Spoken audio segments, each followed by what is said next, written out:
Ya, selalu. Kita akan membaca dari Galatia 3 ayat yang ke-13 dan 14. Ayat ini sering kita kumandangkan, sering kita sampaikan. Namun sekiranya pengulangan akan menjadi berkat. Kita baca bersama-sama Galatia 3 ayat 13 sampai 1, 2, 3. Kristus telah menebus kita dari kutuk hukum Taurat dengan cara menjadi kutuk karena kita. Sebab ada tertulis, terkutuklah orang yang digantung pada kaisar. Yesus Kristus telah membuat itu supaya di dalam Dia berkat Abraham sampai kepada bangsa-bangsa lain, sehingga oleh iman kita dijanjikan. Amin.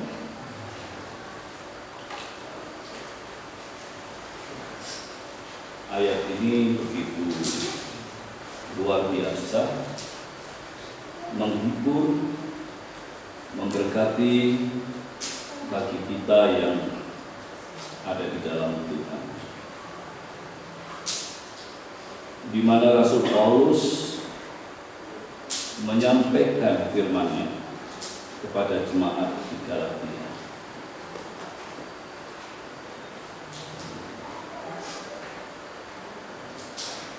Di mana dijelaskan tentang apa yang sengaja dilakukan oleh Allah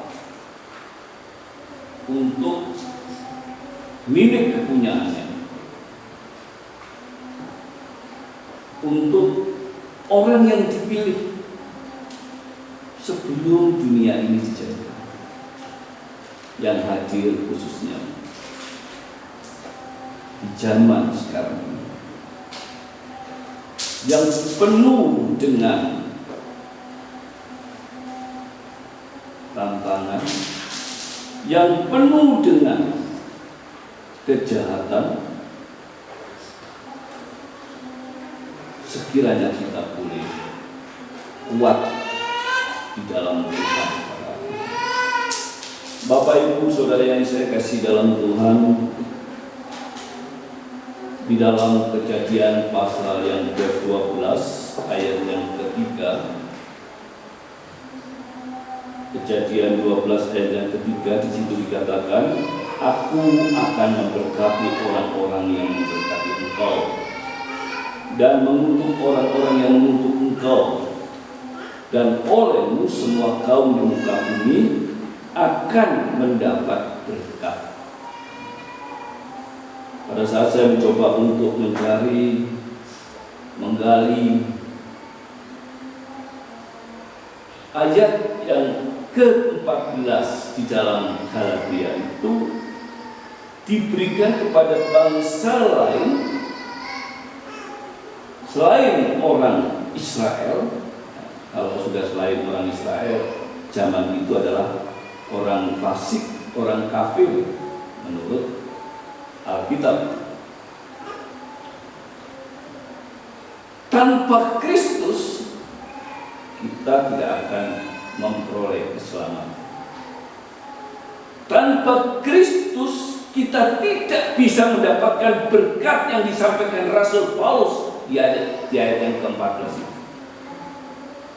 Karena di ayat ke-14 itu hanya diberikan, diperolehkan, diperuntukkan orang-orang yang mengalami penebusan.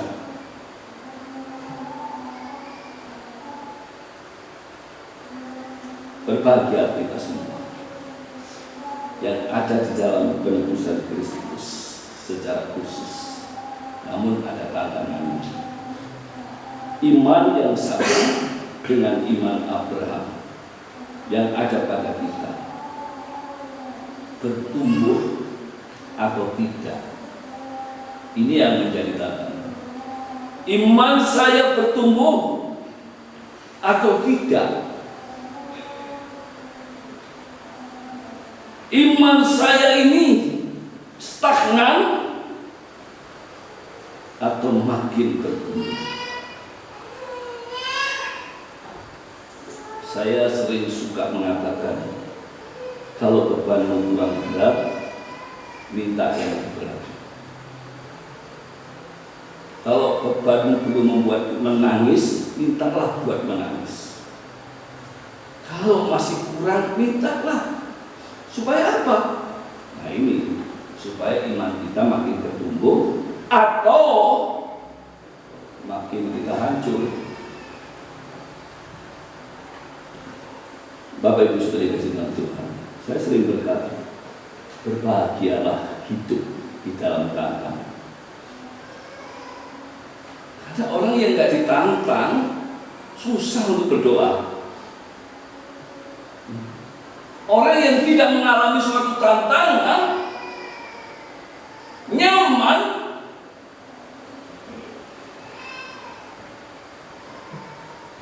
selalu melihat setiap orang percaya diberkati. Oh, jangan dulu. Jangan dulu. Maka orang yang tertantang itulah imannya bertumbuh. Di saat imannya bertumbuh, maka berkat-berkat itu dicurahkan oleh Tuhan. Ciri iman tidak bertumbuh.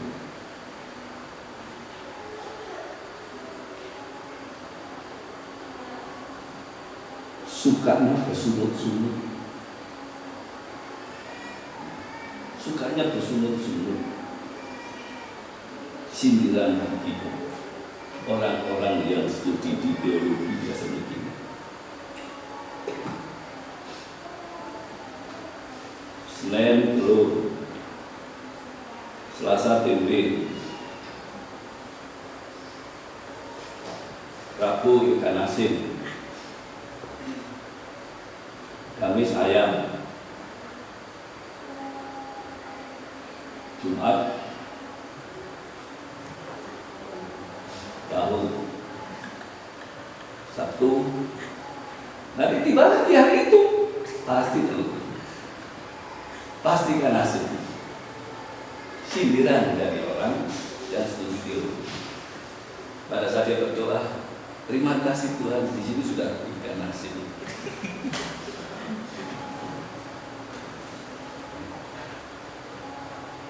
Ikan asin lagi.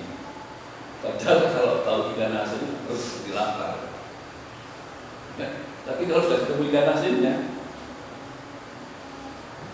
makan itu males. Bersungut-sungut. Tuhan nggak suka. Tuhan nggak suka dengan bersungut-sungut.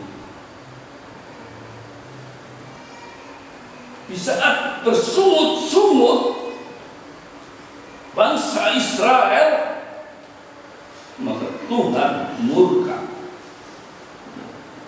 Maka ada tokoh pendidikan yang nggak suka dengan kekristenan, selalu berkata, Tuhan perjanjian lama itu jahat. Tuhan perjanjian baru itu lebih murah. Gimana? Karena dalam perjanjian lama kalau suatu Tuhan murka, bakar. Dan berbeda dalam perjanjian baru, di mana kasih Tuhan yang begitu luar biasa menghadapi orang yang jahat-jahat, yang suka bersungut-sungut. Jadi ciri iman tidak bertumbuh itu suka bersungut-sungut. Apa yang ada kita syukuri. Di saat ada seorang hamba Tuhan bertanya kepada saya, gimana hidupmu? Saya bilang, saya cukup. Kenapa? Karena dia ingin memberi saya sesuatu untuk hidup saya. Tapi pada saat saya bilang saya cukup, dia membatalkan. Kenapa? Kalau saya serakah, mungkin saya akan bilang, saya kurang saya. Kurang itu nggak ada batasnya. Setiap orang pasti kurang. Tapi pada saat kita bilang cukup, hati kita bersyukur, rasa syukur itu ada dalam hidup kita, maka Tuhan akan menyambung kalau ada kekurangan pada kita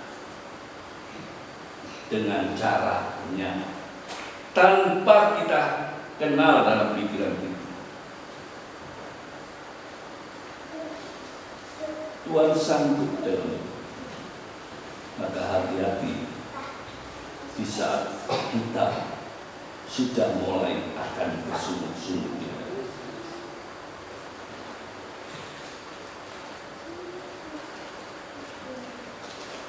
Semangatnya mundur karena pergumulannya tidak terjawab.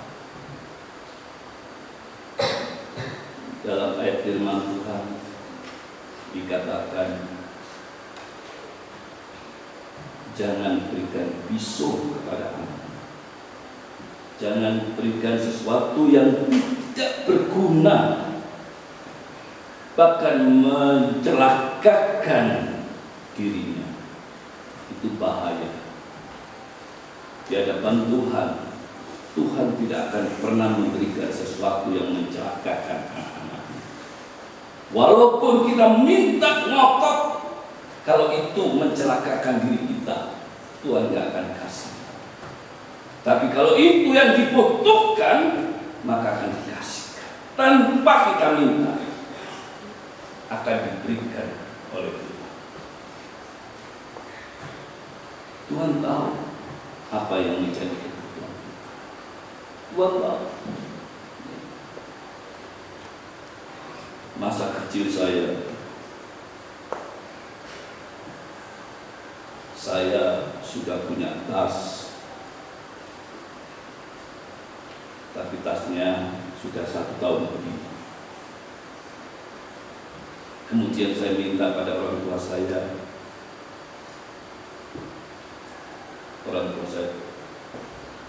tidak memberikan. Saya berdiri di pintu dengan kondisi wajah ini kayak orang yang sedih, melorot. Atas itu saya bilang, ngapain melorot? Badan malu ini.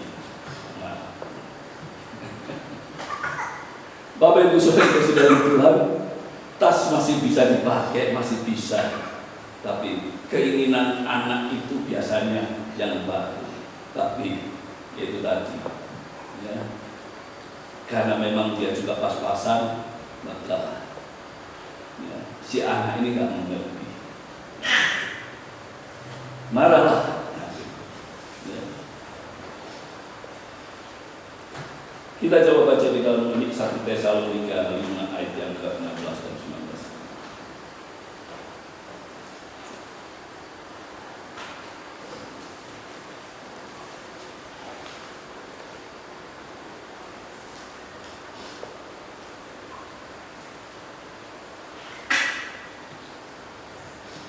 Ayat ini kita ambil 1 Tesalonika 5 ayat 18 sampai pada ayat yang ke-19. Kita baca bersama-sama. 1, 2, 3. Bersukacitalah senantiasa, tetaplah berdoa, mengucap syukurlah dalam segala hal, sebab itulah yang dikehendaki Allah di dalam Kristus Yesus bagi kami. Janganlah padamkan roh. Semangat ibadah.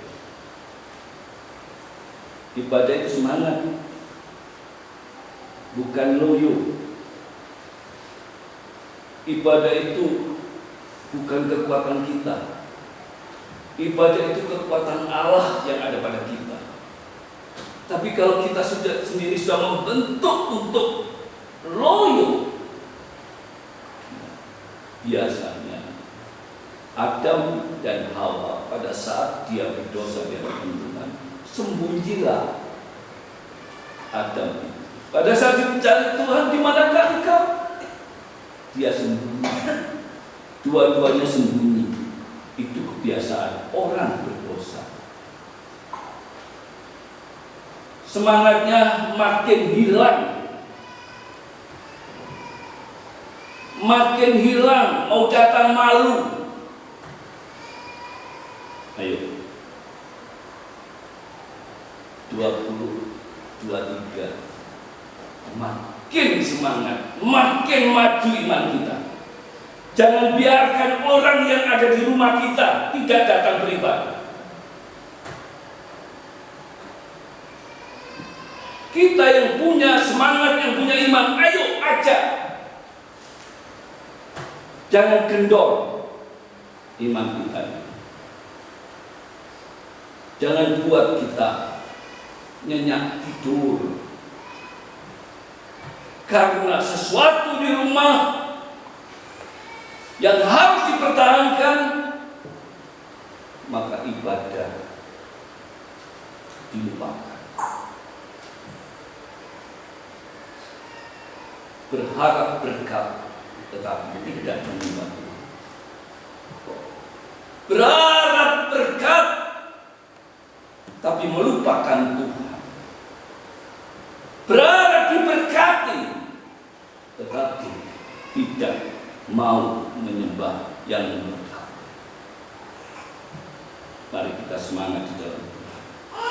Jangan padamkan roh, tapi semangat dengan rasa syukur di hadapan Tuhan.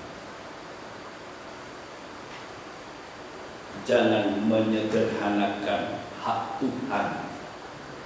Apa hak Tuhan?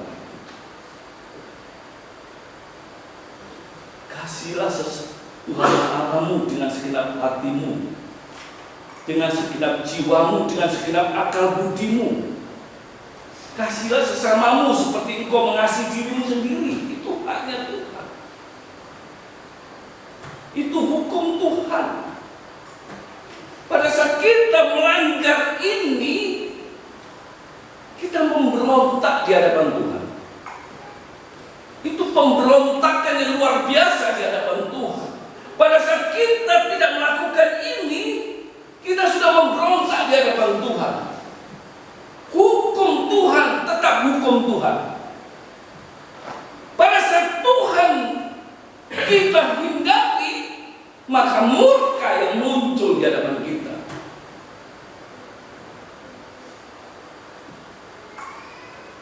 Kita baca Roma 12 ayat 1.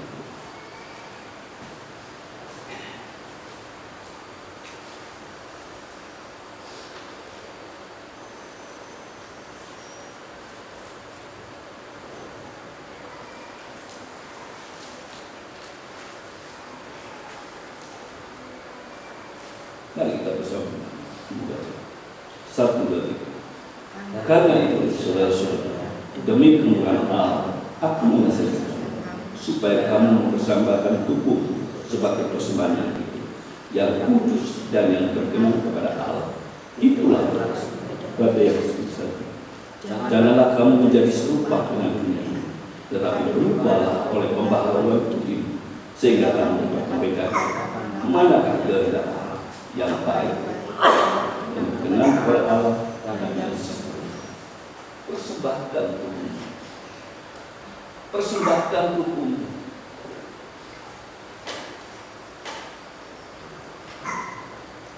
Itu hak Tuhan. Datang ke tempat ibadah cuman paling lama 2 jam. Datang ke tempat ibadah paling lama 2 jam. Sempatkan.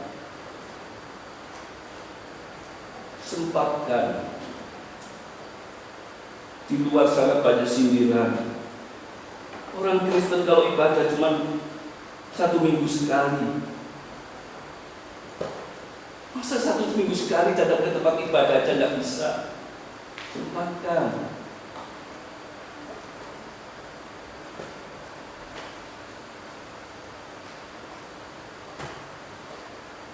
Ibadah sore berawal saya menginginkan sekolah minggu beribadah, tapi perkembangan waktu merupakan kesempatan kita yang tidak bisa ditepati. Sempatkan, karena kita harus mendengarkan firman Tuhan.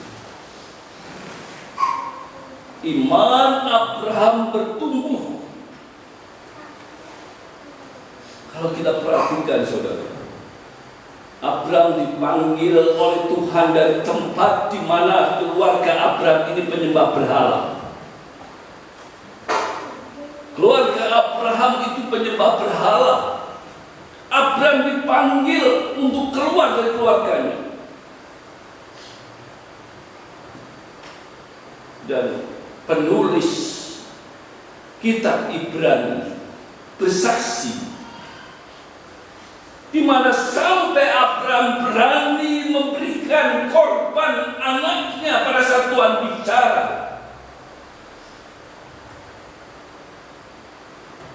Dengan iman bahwa Tuhan sanggup membangkitkan orang yang mati.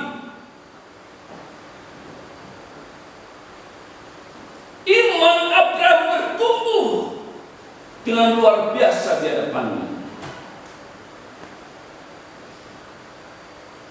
Abraham itu raja. Abraham itu raja di keluarganya, raja di rumahnya. Dia kaya karena ada pemeliharaan Tuhan, ada kasih Tuhan, ada pertolongan Tuhan. Hati-hati.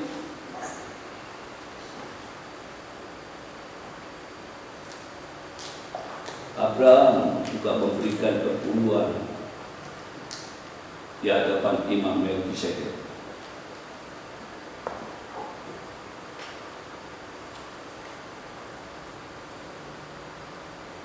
Saya sering cerita pada Bapak.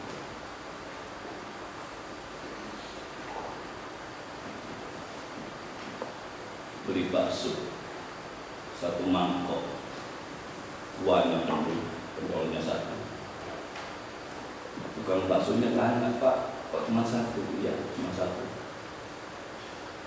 Kenapa? Ya karena uangnya cuma bisa beli satu. Betul. Saya doakan terus dari tukang bakso sampai masuk rumah. Pentol satu tadi. Mungkin bisa bertambah. Saya doa.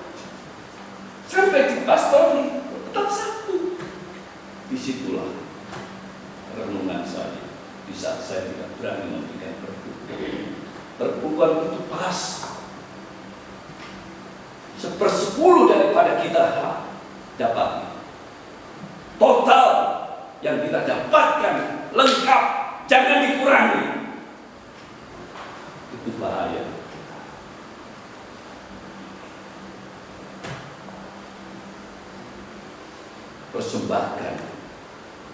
Persembahkan dengan tubuhnya total dalam memberikan. Perpuluhan itu memberikan barometer iman kita bertumbuh. Barometer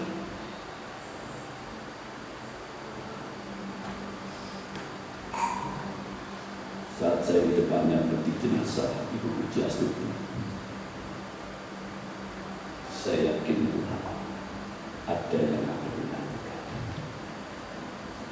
Kenapa? Karena dia setia memberikan.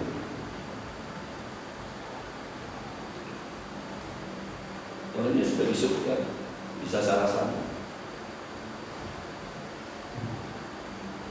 Dia setia. Imannya bertumbuh di sini.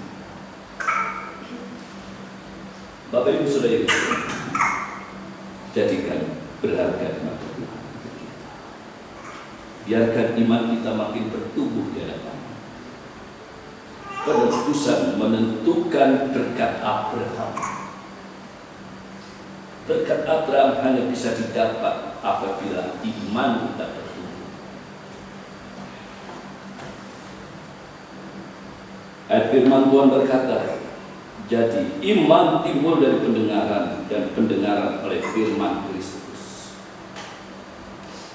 Kalau kita tidak pernah mendengar firman Tuhan, bagaimana iman kita bertumbuh?